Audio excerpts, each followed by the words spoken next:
नमस्कार, खबर उत्तराखंड में आप सभी का स्वागत है। मैं हूं आपके साथ गरिमा वाजपेयी। रुक करते हैं खबरों की ओर। उससे पहले एक नजर आज की हेडलाइंस पर डालते हैं। नून में हरक सिंह और हरीश रावत के बीच छिड़ी फिर जुबानी जंग। दिल्ली में दिखाई दिए संघ, सोशल मीडिया पर हो रहे वायरल। बाबा केदार के दर्शन को पहुंचे केंद्रीय मंत्री जीतन राम मांझी, रुद्राभिषेक कर लिया आशीर्वाद। कराली में बैली ब्रिज बनाने में लापरवाही से धामी का एक्शन, 4 इंजीनियर निलंबित।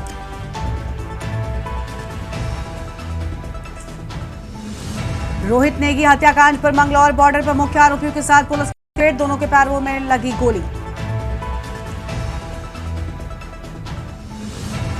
उत्तराखंड में जमीन धोखाधड़ी में फिर सामने आई खाकी की संलिप्तता। दरोगा सुमेर सिंह लाइन हाजिर, एसपी देहात 15 दिन में पेश करेंगे रिपोर्ट। आज से हल्द्वानी में रूट डायवर्जन, ईद पर नैनीताल में बाइकर्स की नो एंट्री होगी।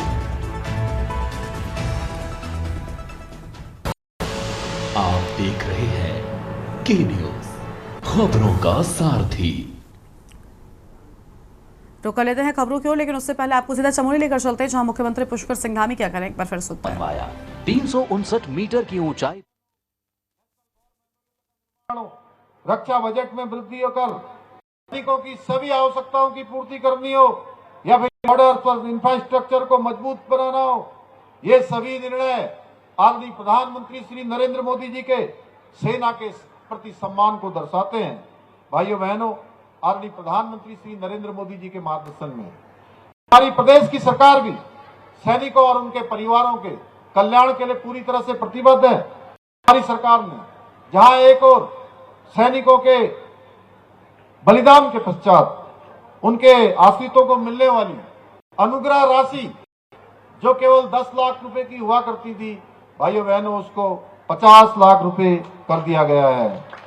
वहीं सेना में परमवीर चक्र से लेकर मेंशन इन डिस्पैच तक सभी वीरता पुरस्कारों से अलंकृत सैनिकों को जाने वाली एक मुश्त तथा वार्षिक राशि में भी अभूतपूर्व वृद्धि की है। और परमवीर चक्र विजेता के लिए अभी हमने हाल में ही 1.5 करोड़ रुपए की धनराशि का प्रावधान कर दिया है। इसके साथ ही हमने बलिदानियों के परिवार के एक सदस्य को सरकारी नौकरी में समायोजित करने का भी निर्णय लिया है। सरकारी नौकरी के लिए आवेदन करने की अवधि को 2 वर्ष से बढ़ाकर 5 वर्ष कर दिया गया है। यही नहीं, हम प्रदेश में बलिदानियों के आश्रितों को नौकरी पूर्व प्रशिक्षण तथा उनकी पुत्री विवाह जैसी अनेक योजनाओं को संचालित कर रहे हैं। राज्य में वीरता पुरस्कार प्राप्त सैनिकों और पूर्व सैनिकों सरकारी बसों में यात्रा की निःशुल्क व्यवस्था करने के साथ साथ सेवारत व पूर्व सैनिकों हेतु 25 लाख रुपए की संपत्ति की खरीद पर स्टाम्प ड्यूटी में 25% की छूट भी प्रदान की जा रही है। इन सभी कार्यों के अतिरिक्त हमारी सरकार द्वारा पूरे प्रदेश के सैनिकों की स्मृति में हमारे 1700 से भी अधिक सैनिकों ने जिन्होंने भारत माता की रक्षा के लिए अपने प्राणों का बलिदान किया है, उनके आंगन की मिट्टी लाकर देहरादून में उनकी स्मृति में गुनियाल गांव में एक भव्य सैन्य धाम का निर्माण किया जा रहा है, जो उत्तराखंड के हमारे वीर सैनिकों की बहादुरी और बलिदान की जीवंत गाथा के रूप में स्थापित होगा। हमारे आने वाली नई पीढ़ियों के हमेशा स्मरण में रहेगा। उनकी स्मरण से वो हमेशा सेना में और देश की रक्षा के लिए, देशभक्ति के लिए, राष्ट्रभक्ति के लिए हमेशा प्रेरित होते रहेंगे। भाइयों बहनों, हमारी सरकार देवभूमि उत्तराखंड के सांस्कृतिक मूल्यों और डेमोग्राफी को सुरक्षित रखने के लिए भी पूरी तरह से प्रतिबद्ध है। हमने जहां धर्मांतरण का कानून बनाया है, सख्त दंगा रोधी कानून बनाया दंगा रोकने के लिए। चमोली से आप सुन रहे थे मुख्यमंत्री पुष्कर सिंह धामी को। आगे बढ़ते हैं खबरों की ओर। हरिद्वार से खबर, जहां बिना जनसहमति स्मार्ट मीटर लगाने का विरोध। कांग्रेस नेता मनोज सैनी ने किया मीटर लगाने का विरोध। प्राइवेट कंपनी पर लगाया जबरन मीटर लगाने का आरोप। स्मार्ट मीटर लगाने से पहले जनता की नहीं ली मंजूरी। कांग्रेस लगातार स्मार्ट मीटर प्रणाली का कर रही विरोध। जनता के अधिकारियों के साथ खिलवाड़ के आरोप की बात सामने आई है। बिना जनसहमति स्मार्ट मीटर लगाने का विरोध। कांग्रेस नेता मनोज सैनी ने किया मीटर लगाने का विरोध। बड़ी खबर आपको हम बता दें,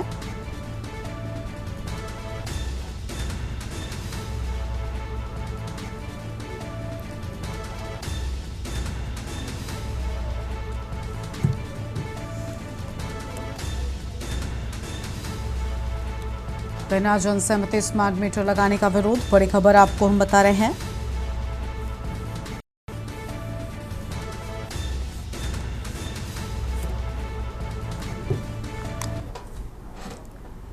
और अब सीधा आपको सुनाते हैं प्रधानमंत्री नरेंद्र मोदी क्या कह रहे हैं।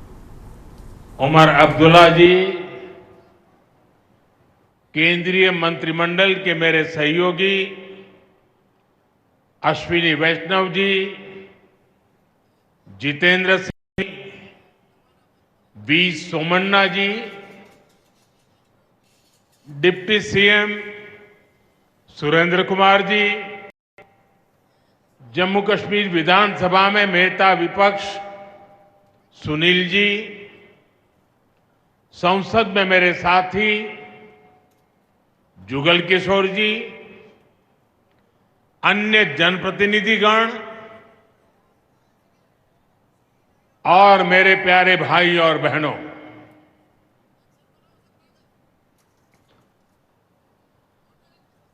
वीर जोरावर सिंह जी की ये भूमि है।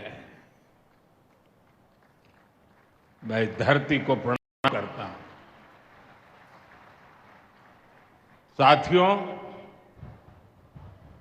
आज का ये कार्यक्रम भारत की एकता और भारत की इच्छा शक्ति का विराट उत्सव है।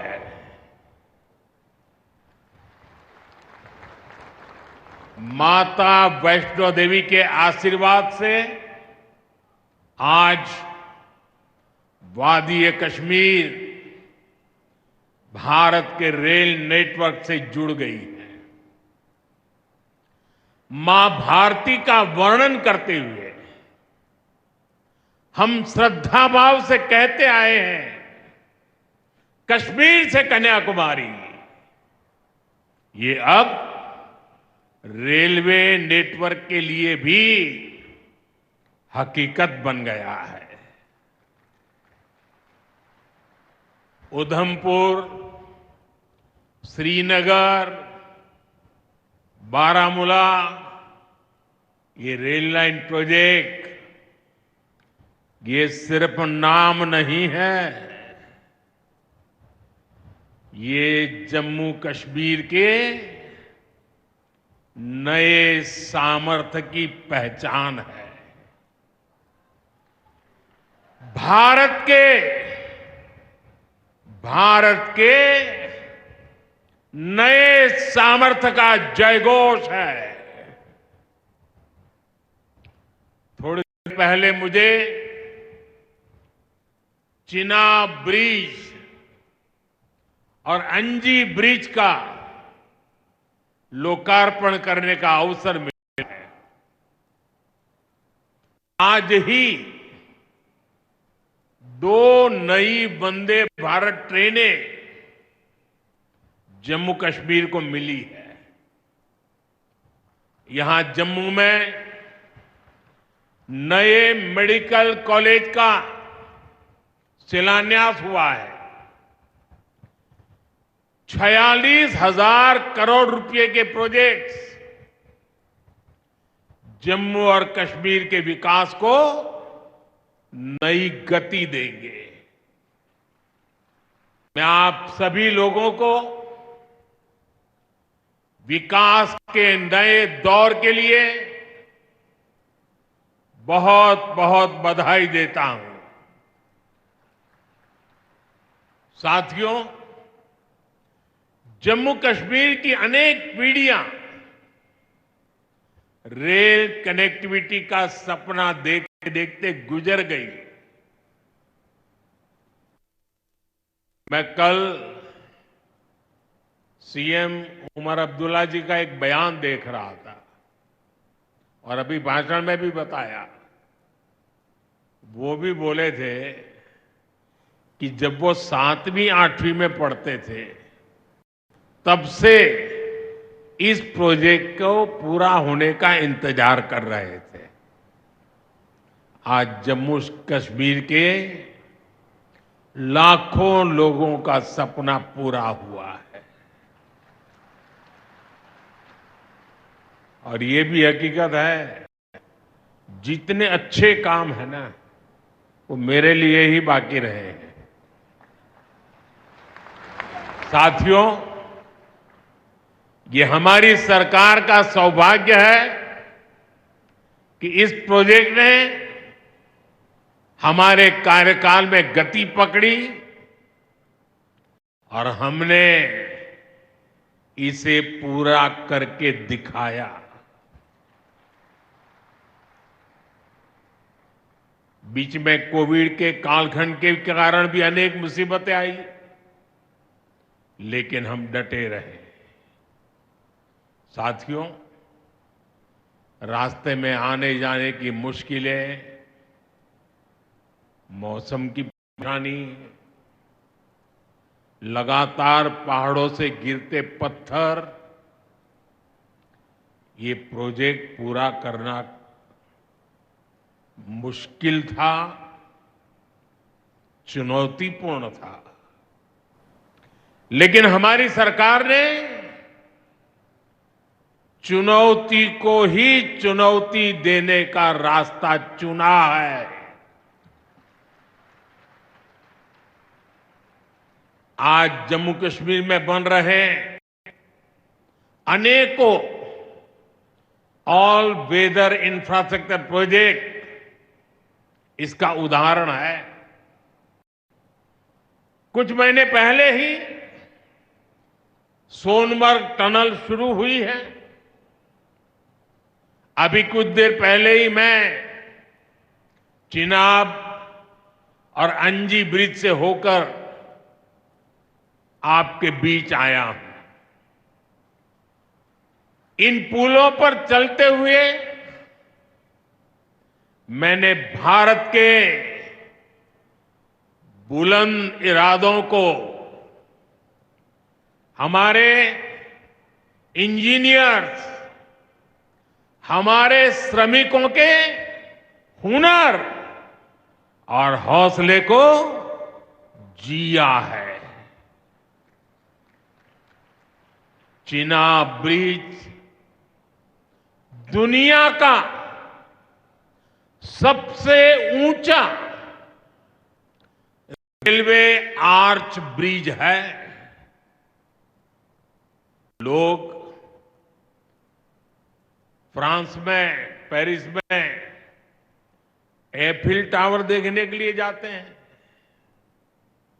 और ये ब्रिज एफिल टावर से भी बहुत ऊंचा है। अब लोग चिनाब ब्रिज के जरिए कश्मीर देखने तो जाएंगे ही, ये ब्रिज भी अपने आप में एक आकर्षक टूरिस्ट डेस्टिनेशन बनेगा। सब लोग सेल्फी पॉइंट पर जाकर के सेल्फी निकालेंगे। हमारा अंजी ब्रिज भी इंजीनियरिंग का बेहतरीन नमूना है। ये भारत का पहला केबल सपोर्टेड रेलवे ब्रिज है। ये दोनों ब्रिज सिर्फ ईंट, सीमेंट, स्टील और लोहे के ढांचे नहीं है। ये पीर पंजाल की दुर्गम पहाड़ियों पर खड़ी भारत की शक्ति का जीवंत प्रतीक है। ये भारत के उज्जवल भविष्य की सिंह गर्जना है। ये दिखाता है विकसित भारत का सपना जितना बड़ा है, उतना ही बुलंद हमारा हौसला है, हमारा सामर्थ्य है। और सबसे बड़ी बात, नेक इरादा है, अपार पुरुषार्थ है। साथियों, चिनाब ब्रिज हो या फिर अंजी ब्रिज, ये जम्मू की और कश्मीर की दोनों क्षेत्रों की समृद्धि का जरिया बनेंगे। इससे टूरिज्म तो बढ़ेगा ही, इकोनॉमी के दूसरे सेक्टर्स को भी लाभ होगा। जम्मू और कश्मीर की रेल कनेक्टिविटी दोनों क्षेत्रों के कारोबारियों के लिए नए अवसर बनाएगी। इससे यहां की इंडस्ट्री को गति मिलेगी। अब कश्मीर के सेब कम लागत में देश के बड़े बाजारों तक पहुंच पाएंगे और समय पर पहुंच पाएंगे। सूखे मेवे हो या पश्मीना शॉल, यहां का हस्तशिल्प अब आसानी से देश के किसी भी हिस्से तक पहुंच पाएगा। इससे जम्मू कश्मीर के लोगों को देश के दूसरे हिस्सों में आना जाना भी बहुत आसान होगा। साथियों, मैं यहां संगलदान के एक स्टूडेंट का अखबार में कमेंट पढ़ रहा था। उस ने कहा कि उसके गांव के उन्हीं लोगों ने अब तक ट्रेन नहीं देखी थी जो गांव से बाहर गए। गांव के ज्यादातर लोगों ने ट्रेन का सिर्फ वीडियो ही देखा था। उन्हें अब तक यकीन ही नहीं हो रहा कि असली ट्रेन उनकी आंखों के सामने गुजरेगी। मैंने ये भी पढ़ा कि बहुत से लोग ट्रेनों के आने जाने का टाइम याद कर रहे हैं। एक और बिटिया ने बड़ी अच्छी बात कही। उस बिटिया ने कहा, अब मौसम तय नहीं करेगा कि रास्ते खुलेंगे या बंद रहेंगे। अब ये नई ट्रेन सेवा हर मौसम में लोगों की मदद करती रहेगी। साथियों, जम्मू कश्मीर मां भारती का मुकुट है। ये मुकुट एक से बढ़कर एक खूबसूरत रत्नों से जड़ा हुआ है। ये अलग अलग रत्न जम्मू कश्मीर का सामर्थ्य है। यहां की पुरातन संस्कृति, यहां के संस्कार, यहां की आध्यात्मिक चेतना, प्रकृति का सौंदर्य, यहां की जड़ी बूटियों का संसार, फलों और फूलों का विस्तार, यहां के युवाओं में, आप लोगों में जो टैलेंट है वो मुकुट मणि की तरह चमकता है। साथियों, आप भली बात ही जानते हैं, मैं दशकों से जम्मू और कश्मीर आता जाता रहा। इंटीरियर इलाकों में मुझे जाने का, रहने का अवसर मिला है।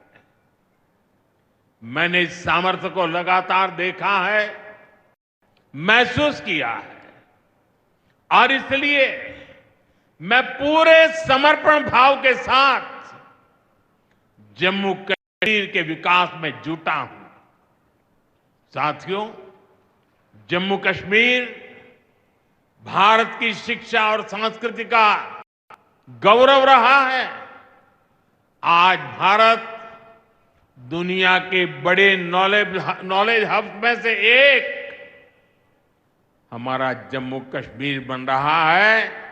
तो इसमें जम्मू कश्मीर की भागीदारी भी भविष्य में भी बढ़ने वाली है।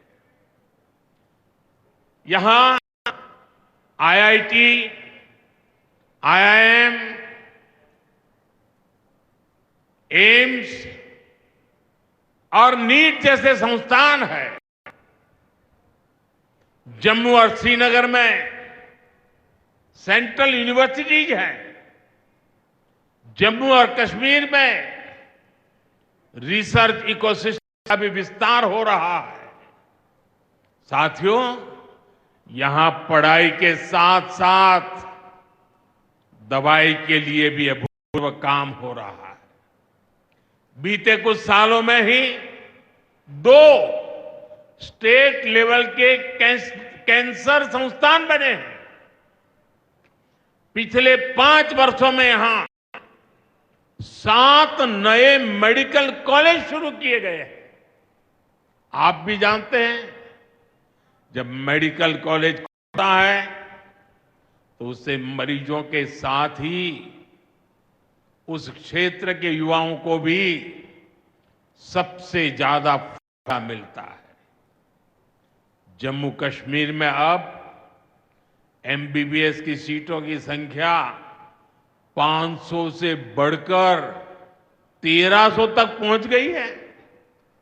मुझे खुशी है कि अब रियासी जिले को भी नया मेडिकल कॉलेज मिलने जा रहा है। Shri Mata Vaishno Devi institute of medical excellence, ये आधुनिक अस्पताल तो है, ये दान पुण्य करने की हमारी जो संस्कृति है उसका भी उदाहरण है। इस मेडिकल कॉलेज बनाने में जो राशि लगी है उसके लिए भारत के कोने कोने से माता वैष्णो देवी के चरणों में आने वाले लोगों ने दान दिया हुआ है। मैं श्री माता वैष्णो देवी श्राइन बोर्ड को, उनके अध्यक्ष मनोज जी को इस पवित्र कार्य के लिए बहुत बहुत शुभकामनाएं देता हूं। इस अस्पताल की क्षमता भी 300 बेड से बढ़कर 500 बेड की जा रही है। कटरा में माता वैष्णो देवी के दर्शन करने आने वाले लोगों को भी इससे बहुत सहूलियत रहने वाली है। साथियों, केंद्र में भाजपा एनडीए की सरकार को 11 साल हो रहे हैं। ये 11 साल गरीब कल्याण के नाम समर्पित रहे हैं। प्रधानमंत्री आवास योजना से 4 करोड़ गरीबों का पक्के घर का सपना पूरा हुआ है।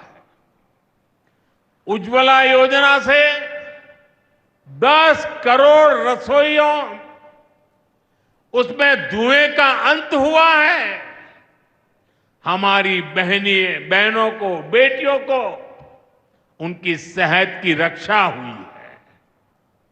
आयुष्मान भारत योजना से 50 करोड़ गरीबों को 5 लाख रुपए तक का मुफ्त इलाज मिला है। प्रधानमंत्री गरीब कल्याण अन्न योजना से हर थाली में भरपेट अनाज सुनिश्चित हुआ है। जनधन योजना से पहली बार 50 करोड़ से ज्यादा गरीबों के लिए बैंक का दरवाजा खुला है। सौभाग्य योजना से अंधेरे में जी रहे 2.5 करोड़ परिवारों में बिजली की रोशनी पहुंची है। स्वच्छ भारत मिशन के तहत बने 12 करोड़ शौचालयों ने खुले में शौच की मजबूरी से मुक्ति दिलाई है। जल जीवन मिशन से 12 करोड़ नए घरों में नल से जल पहुंचने लगा है। महिलाओं का जीवन आसान हुआ है। पीएम किसान सम्मान निधि से 10 करोड़ छोटे किसानों को सीधी आर्थिक सहायता मिली है।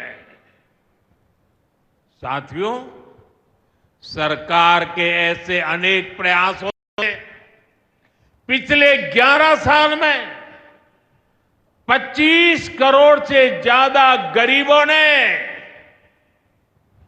गरीबी को, हमारे ही गरीब भाई बहनों ने गरीबी के खिलाफ जंग लड़ा और 25 करोड़